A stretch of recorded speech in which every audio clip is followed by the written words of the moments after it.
Next gen நேயர்களுக்கு அனைவருக்கும் வணக்கம். நான் உங்கள் ஸ்ரீஷ்பம் விஜயகுமார். எல்லா உயிரும் இன்புற்றிருக்க இறைவனை வேண்டுகிறேன். உச்சிஷ்ட மகா கணபதி நமக.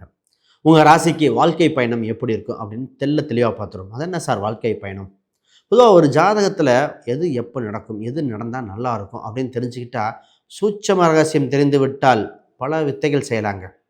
உங்களுக்கு பயணிக்கிற ஒருத்தர்கிட்ட கையில் விளக்க கொடுத்து போங்க அப்படின்னு சொல்கிறது ஈஸியாக இருக்கும். இந்த இடத்துல மேடு பள்ளம் இருக்குதுன்னு சொன்னால் எப்படி இருக்கும்? அது மாதிரி உங்கள் வாழ்க்கையில் ஒவ்வொரு விஷயத்துக்கும் சொல்லிட்டா இது சூட்சம ரகசியம். என்னென்னா, தசாபுத்திக்கு அப்பாற்பட்டு நடக்கக்கூடிய விஷயம். இதுதான் பேஸ்.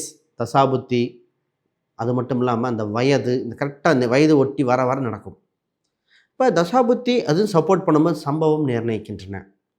சூட்சமாக ஒரு சிலருக்கு சார் திருமணத்துக்கு அப்புறம் வளர்ச்சி அப்படிம்போம். அப்போ அவர் மேரேஜ் ஃபஸ்ட்டு பண்ணணுமா, வேலைக்கு போகணுமா? உத்தியோகம் புருஷ லட்சணம்.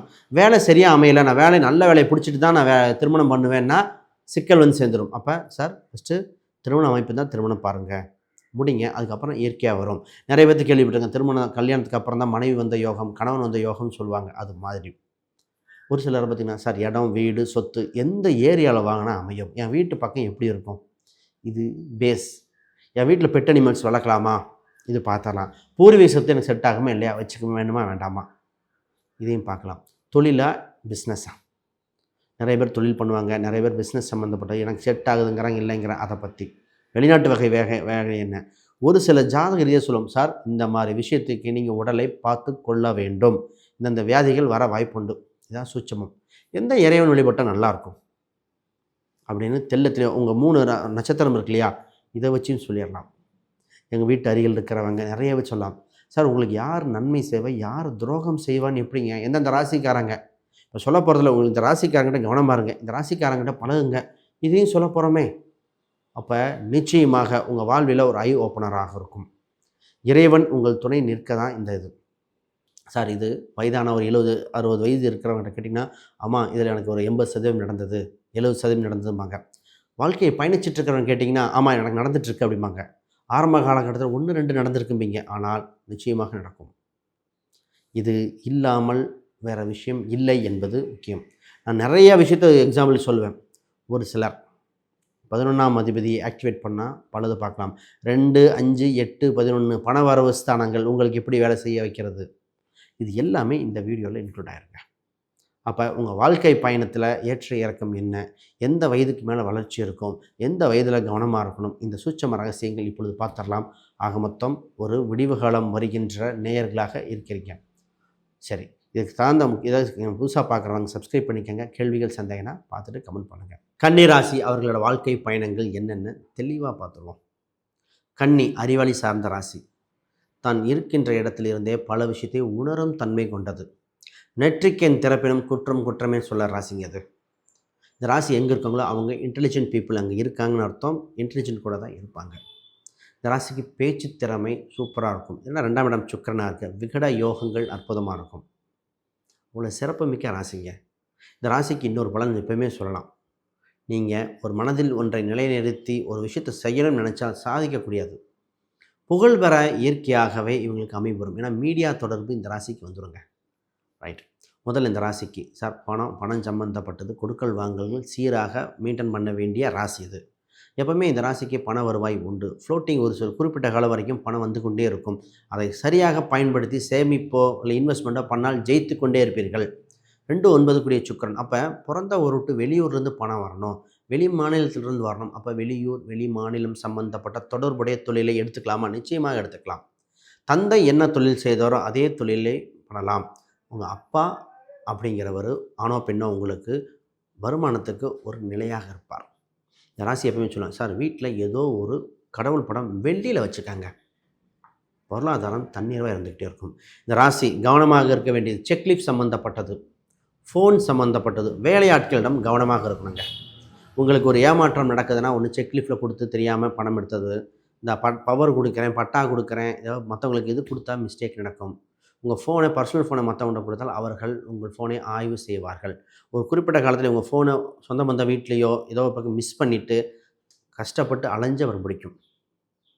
இப்போ கவனம். செக்லிஃப் சம்மந்தப்பட்டது பார்க்கணும். வேலையாட்கள் உங்களிடம் சேர்க்கிற வேலையாட்கள் நல்ல நபராக விசாரித்து தான் சேர்த்தணும். இது கடனுக்காக முதல்ல சொத்தை விற்க வேண்டிய வர வாய்ப்புள்ள ராசி. நிறைய பேர் பார்த்திங்கன்னா கடன் அதிகரித்து விட்டால் சொத்தை விற்க வேண்டி வந்துடும். ஆனால் கடன்லேருந்து மீண்டு வந்துடுவாங்க. சொத்தோ நகையை விற்று கடன்லேருந்து மீண்டு வருவார்கள். சார் நம்ம ராசி திருமணத்தை பற்றி பேசுவோம். திருமணம் என்ற பேச்சு நடக்கும் பொழுது மழை பெற வாய்ப்புண்டுங்க. திருமணம் சம்மந்தப்பட்ட காலகட்டத்துக்கெலாம் மழை, அது மாதிரி மழை வரும். பத்திரிகை அடிக்கும்போது, பொண்ணு பார்க்கும்போது, நகை எடுக்கும்போது மழை வந்தது. மழை என்ற ஒரு விஷயம் நடக்க வாய்ப்புண்டு. இவங்களுக்கு சூட்சமாக சொல்கிறேன் பாருங்கள். நிறைய ஆணோ பெண்ணோ படிக்கும் பொழுதே திருமணம் வரணும் அமையும். வீடு கட்டும் பொழுது அமையும். ஒருத்தர் வண்டி வாகனம் வாங்கினா அமையும். இதே இது இந்த 3 வண்டி, வாகனம், வீடு, இடம், படிப்பு இது பண்ணும்போது திருமணம் அமையும். நிறைய பேத்துக்கு முடியுது. இல்லை திருமணம் சம்மந்தப்பட்டது பண்ணணும், இது 3 வருது. திருமணம் 2ம் இதாக வரும். கன்னி ராசி நிறைய பேர் தனி குடித்தனமாக இருக்கிறீர்கள். நிறைய பேர் தனி குடித்தனம் வந்துடுது. கூட்டு குடும்பம் இருந்தால் திருப்தி இல்லாமல் கஷ்டப்பட்டு வாழ்ந்துட்டுருக்கீங்க. 100க்கு 90 பேர் தனி குடித்தனம் தான். இந்த கன்னிராசிக்கு எப்போயுமே ஒரு அட்வைஸ் பண்ணுவேன். கணவன் மனைவி அதாவது இருக்கிறவங்க உங்களோட கலஸ்திரம் சொல்லிக்கிறேன். இப்போ பெண்ணாக இருந்தால் அவங்க கணவர், உங்கள் கணவனா உங்கள் அம்மாவா அப்படின்னு ஒரு பாயிண்ட் வருதுன்னு வச்சுங்களேன். நான் உங்களுக்கு கணவனுக்கு இம்பார்ட்டன்ஸ் கொடுங்க. அம்மா எப்போவுமே வந்துடுவாங்க. ஆனால் 7ஆம் இடம் பாதகமாக இருப்பதால் அம்மா அப்படின்ட்டிங்கன்னா கணவன் இதாயிரும், உறவு பாதித்து விடும். கன்னி ராசிக்கு அதை சேலஞ்ச் பண்ணி கூட சொல்லியிருக்கேன். அப்போ கணவன் ரெயிலி ரொம்ப மிகப்பெரிய தொந்தரவு இல்லை என்றால் கணவனுக்கு சின்னதாக விட்டு கொடுங்க, சரியாக போயிடும். அம்மா அப்படின்ட்டிங்கன்னா இதாயிரும். குழந்தை சம்மந்தப்பட்டதில் எப்பொழுதுமே குழந்தை சம்மந்தப்பட்டதில் ஃபஸ்ட்டு மொட்டை அடிக்கும்போது மொய் வாங்க வேண்டாம்பேன். முதல்ல உங்கள் குழந்தைக்கு பெரிய தொழிலதிபராக இருந்தால் கூட அவங்களோட குழந்தையை முதல்ல தொழில் வேலைக்கு அனுப்பி சில டெவலப் பண்ணி தான் தொழில் நிர்வாகத்தை கையில் கொடுக்க வேண்டிய ராசி இந்த ராசிங்க. ஒரு கடைக்காரர் பெரிய நிறுவனம் வச்சுருக்கார், அவர் எடுத்தோடனே கொடுத்தார். நான் சொன்னேன், சார் கொடுக்கக்கூடாது, உங்கள் பையன்லாம் கண்ணி சம்மந்தப்பட்டது இருக்குது, உங்கள் ராசியும் கன்னியாக வருது, இப்போதும் அப்பா ஜாதகம் ஒன்றா வரும்.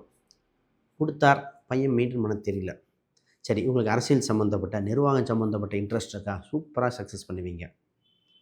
ஆடிட்டிங், அக்கௌண்ட் சம்மந்தப்பட்டு நல்லாயிருக்கும். சார் பிஸ்னஸ் எப்போவுமே இந்த ராசி ஒரே நேரத்தில் 2 பிஸ்னஸ் பண்ணுங்கள், அதை பண்ணுறது நிறைய மெயின்டைன் பண்ணிகிட்ருக்கோம். இப்போ இன்றைக்கி இருக்கிற மல்டி டாஸ்கிங் மாதிரி காலகட்டத்தில் கவனமாக பயன்படுத்தி கொள்ளுங்கள். ஆனால் உங்களுக்கு 2 விஷயம் உண்டு. இயற்கையாகவே லாபாதிபதி 11ஆம் அதிபதி உங்கள் ராசிக்கு உண்டு, லாபம் அமையக்கூடிய வாய்ப்பு உண்டு. மூத்த சகோதரர்கள் உங்களோட வயதில் பெரியவங்களோட அதிகமாக இணக்கமாக இருங்கள். இளையருடன் கவனமாக இருங்கள். அப்போ இளையரோட கவனமாக தான் இருந்தாகணும். இந்த விஷயத்தை நீங்கள் புரிஞ்சுக்கொள்ள வேண்டிய உங்கள் ராசி 12ஆம் இடம் சூரியனாக இருப்பதால் அரசாங்க டாக்குமெண்ட் விஷயத்தில் சரியாக இல்லை என்றால் பாதிப்பை சந்திக்கிற முதல் ராசி இந்த ராசியாக மாறிடுது. சார் டாக்குமெண்ட் கரெக்டாக இருக்கணும், டாக்குமெண்ட்டில் மிஸ்டேக்காக பிரச்சனை உங்களுக்கு. ஹெல்த் ஆஸ்பெக்ட், உணவு பழக்க வழக்கங்கள் கவனம். குடல் சம்மந்தப்பட்ட தொந்தரவு, பெண்ணாக தான் யூட்ரஸ் சம்மந்தப்பட்ட சந்திக்காத கன்னி நபர் இல்லை. நிறைய பேருக்கு முதுகு, அதனால் இதெல்லாம் கவனமாக இருக்கணும். அப்போ நிறைய பேர் வெயிட் இஷ்டத்துக்கு தூக்குவாங்க. நான் சொன்னேன், தூக்காதீங்க, இது உங்களுக்கு உங்கள் ஜாதக அடிப்படையில் இல்லை அப்படின்னு தெளிவாக சொல்லிடலாம். இன்னும் பேசிட்டே பார்க்கலாம். வேறு கேள்விகள் சந்தேகம்னா கீழே கமெண்ட் பண்ணுங்கள். அனைவருக்கும் வணக்கம், வாழ்த்துக்கள்.